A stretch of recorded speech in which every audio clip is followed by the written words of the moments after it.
Princess Castro at narito ang mga napapanahong balita. Malugod na ibinahagi ng Department of Social Welfare and Development o DSWD na matagumpay nitong naiabot ang Family Food Packs o FFPs sa mga apektadong pamilya at individual mula sa insidente ng oil spill sa Bataan. Ang 5,000 FFPs ay pinamahagi sa Provincial Government Unit ng Bataan habang 3,300 naman sa bayan ng Limay at 25,000 sa 13 Martires, Cavite. Nananatili namang nakikipag-ugnayan ng DSWD sa mga lokal na pamahalaan para sa mga kinakailangang tulong na maihandog ng kagawaran.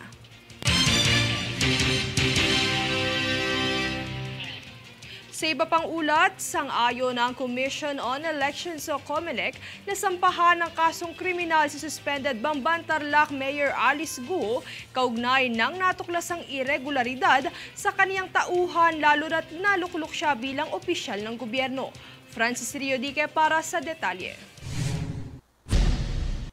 Tiniyak ng Commission on Elections o COMELEC na iimbestigahan ng ahensya ang pagsasampa ng kasong kriminal kay suspended Bamban Tarlac Mayor Alice Guo. Ito ay matapos aprubahan niya ang rekomendasyon ng Law Department ng COMELEC sa pagsasampa ng Election Complaint Code laban kay Guo, partikular na ang material misrepresentation. Kaugnay nito ang kandidatura ni Guo bilang alkalde na posible umanong nilabag ang Section 74 ng Section 262 ng Omnibus Election Code. Nakasaad dito na dapat na magkaroon ng certificate kung saan nakalagay ang pangalang itinakda sa kandidato noong siya ay bininyagan o nakarehistro sa local civil register o anumang pangalan na naaayon sa kasalukuyang mga batas. Matatanda ang kwenestyon sa mga pagdinig sa Senado ang totoong pagkakakilanlan ni Guo dahil sa mga irregularidad ng kanyang mga dokumento tulad ng birth certificate. Lumabas din sa resulta ng investigasyon ng NBI na nagmatch ang fingerprint ni Guo sa isang Chinese national na Guo Waping na itinuturong totoong katauhan ng suspendidong alkalde. Ayon sa COMELEC, bibigyan naman ng pagkakataon na magpaliwanag si Guo dahil mag-i-issue ang ahensya ng sapina. Francis Riodique, nag-uulat para sa One Media Network. Sa iba pang ulat, bumaba na sa kanyang pwesto at tumakas papuntang India si Prime Minister Sheikh Hasina matapos ang naging pagsalakay ng mga nagpoprotesta laban sa kanya. Ito ay bunsod ng protesta at karahasan ng mga grupo ng mga estudyante na nais ibasura ang controversial na quota system sa mga trabaho sa gobyerno. Ipinagbubunyi ng mga nagprotesta ang tuluyan ng pagbitiw ni Hasina matapos ang 15 taong liderato. Kaugnay nito, nakikiisa naman ang Pilipinas at mga Pinoy na nasa Bangladesh na maibalik ang kapayapaan at kaayusan sa bansa. Samantala, pinangalanan ang Nobel Laureate ng Bangladesh na si Muhammad Yunus upang mamuno sa pansamantalang pamahalaan ng bansa. Kami ang boses ng pagbabago. Ako si Princess Castro at ito ang News Force. Sa ulod ng mga balita, sitwasyon ng mga Pinoy binabantayan dahil sa lumalalang sigalot sa Israel, Lebanon at Iran. US Coast Guard at NOAA dumating sa bansa upang makiisa sa oil spill recovery efforts sa Bataan. Doctor's fee ng Maralita, marapat na sagutin ng PCSO ayon kay Ako Bicol Representative Zaldico. COMELEC, iimbestiga ng posibilidad ng pagsampa ng kasong kriminal kay Alice Guo. Relasyon ng Pilipinas at Malaysia, mas pinagtitibay. Olympian boxer Ira Villegas, nakamit ang ikatlong medalya ng Pilipinas sa Paris 2024. Patas at pantay na balita, komprehensibong ulat para sa pulso ng masa. Ito ang News Force.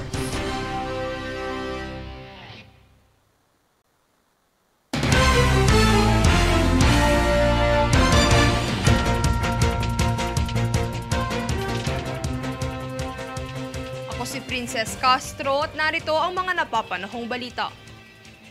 Noong Martes ay dumating na sa bansa, partikular sa lalawigan ng Bataan, ang mga grupong itinalaga mula sa National Oceanic and Atmospheric Administration o NOAA at United States Coast Guard o USCG upang tumulong sa pagsasagawa ng oil spill recovery efforts. Ayon sa Philippine Coast Guard o PCG, ang USCG at NOAA teams ay binubuo ng 8 miyembro na magbibigay ng technical assistance.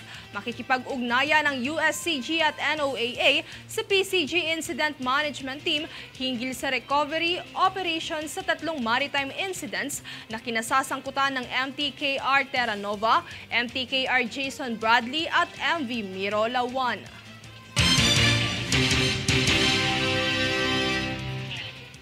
Hindi lang dahil sa masasarap nitong specialty, kundi sa napatunayang husay na suwak sa panlasang Pinoy ang naitala sa kasaysayan. Kaya naman, inihayi ng pagdedeklara ng lalawigan ng Pampanga bilang culinary capital ng Pilipinas.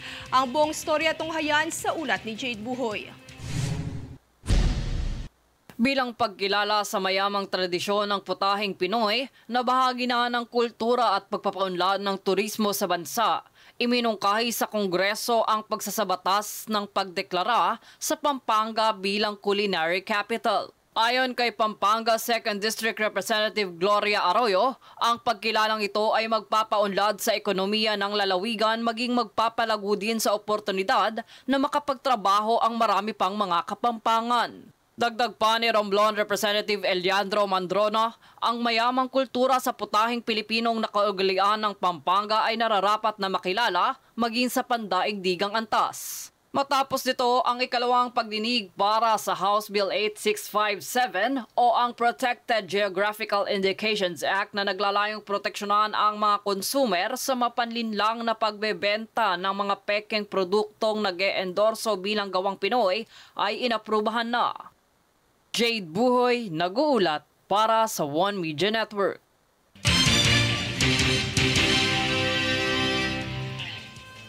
Bilang pang-78 bansa sa Program for International Student Assessment o PISA ng bansa, nagmungkahi ang Komite sa Edukasyon at Kultura ng Kongreso ukol sa muling pagsisiyasat sa programang interbensyon ng Department of Education o DepEd. Dahil dito, nagmungkahi ang Kongreso na kinakailangan ng assessment tool upang masukat kung epektibo ba ang programang isinasagawa ng DepEd na naglalayong magresolba sa mga issue ng edukasyon sa bansa.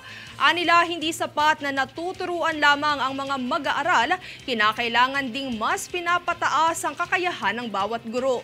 Muli, umaasa ang Kongreso na magkaroon pa ng mas mainam na talakayan na magdudulot ng benepisyo para sa mga guro at estudyante ng bansa.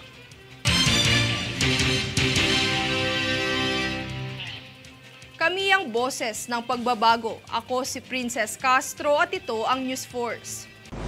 Sa ulod ng mga balita, sitwasyon ng mga Pinoy binabantayan dahil sa lumalalang sigalot sa Israel, Lebanon at Iran. US Coast Guard at NOAA dumating sa bansa upang makiisa sa oil spill recovery efforts sa Bataan. Doctor's fee ng Maralita, marapat na sagutin ng PCSO ayon kay Ako Bicol Representative Zaldico. COMELEC, iimbestiga ng posibilidad ng pagsampa ng kasong kriminal kay Alice Go. Relasyon ng Pilipinas at Malaysia, mas pinagtitibay. Olympian boxer Ira Villegas, nakamit ang 3 medalya ng Pilipinas sa Paris 2024. Patas at pantay na balita, komprehensibong ulat para sa pulso ng masa. Ito ang News Force.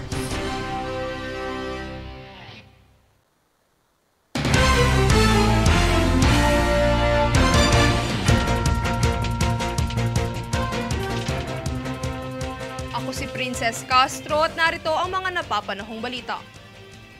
sa pakikipagtulungan ng Office of the Chief Surgeon Air Force, Office of the Chief Nurse Air Force at Air Force General Hospital ay nagsagawa kamakailan ng Philippine Air Force o PAF ng HIV and AIDS Awareness Initiative Seminar sa Villamor Air Base sa Pasay City. Ang mga tagapagsalita mula sa PAF, HIV at AIDS Core Team ay nagbigay ng mga napapanahong talakayan na nakatulong sa mga kalahok na maunawaan ang mga panganib, pag-iwas at stigma na nakapalibot sa mga sakit na ito. Samantala ay nagbigay din ng kaniyang testimonya ang isang individual na HIV positive. Binigyang diin ng PAF ang layunin ng inisyatiba na mapataas ang kamalayan at pag-unawa sa pandaigdigang hamon na dulot ng HIV at AIDS sa kapwa militar at sibilyan ng mga tauhan ng PAF. Hinikayat din ng lahat ng PAF airmen na sumailalim sa HIV counseling at testing.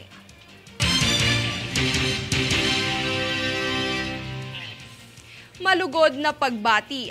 Yan ang pinabot ni Malaysian Ambassador to the Philippines, His Excellency Dato Abdul Malik Melvin Castellino sa lahat ng mga Pilipinong atleta at mamamayan ng bansa sa makasaysayang partisipasyon ng mga atletang Pilipino sa Olympics. Narito ang kaganapan. Bunsod ng magkasunod na kampyonato ng two-time gold medalist at Malate-born gymnast na si Carlos Yulo sa Paris Summer Olympics 2024 ay kabi-kabilaan din ng pagbuhos ng suporta mula sa iba't ibang kumpanya, organisasyon at ahensya.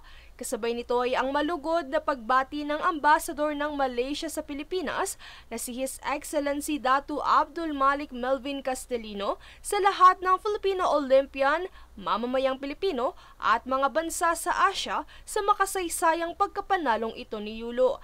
Anya, ang pagkapanalo ng Olympian gymnast ay hindi lamang tagumpay na may pagmamalaki ng Pilipinas, kundi pati na rin ng mga bansa sa Asia. Sapagkat paliwanag niya, ang karangalang ipinamalas ng mga atleta sa Olympics ay isang motibasyon sa mga atleta sa Asia, partikular na ang mga nasa grassroots level. Pagbabahagi niya na sa pamamagitan nito magkakaroon ng determinasyon at pangarap ang mga atleta na balang araw ay may bandera rin nila ang watawat ng kani-kanilang bansa sa prestihiyosong sports event gaya ng Olympics.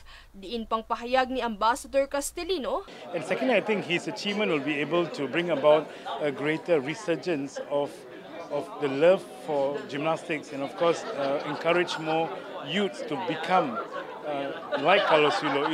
He will be a model for them to follow. Samantala, ang pag-ukit ng pangalan ng mga Paris-bound athlete ay isang hakbang upang may angatang larangan ng palakasan sa bansa. Isang patunay rito na bukod sa basketball ay unti-unting nakikilala ang iba pang laro gaya ng pole vaulting, weightlifting at gymnastics.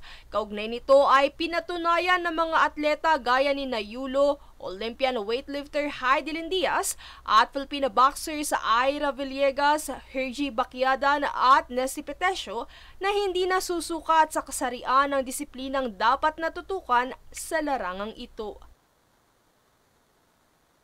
Princess Castro nag-uulat para sa One Media Network.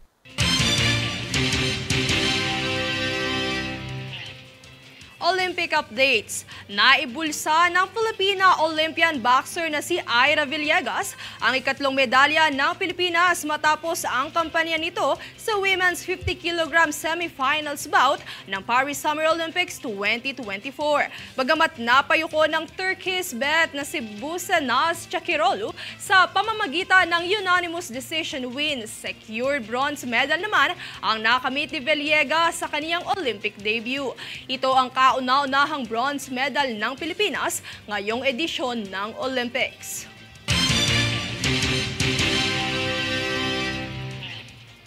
Kami ang boses ng pagbabago. Ako si Princess Castro at ito ang News Force. Sa ulo ng mga balita, sitwasyon ng mga Pinoy binabantayan dahil sa lumalalang sigalot sa Israel, Lebanon at Iran.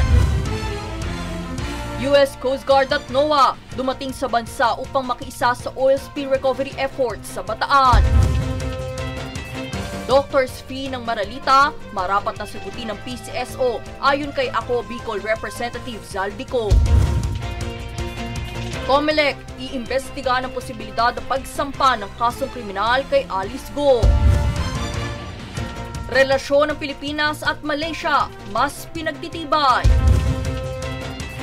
Olympian boxer Ira Villegas, nakamit ang ikatlong medalya ng Pilipinas sa Paris 2024. Patas at pantay na balita, komprehensibong ulat para sa pulso ng masa. Ito ang News Force.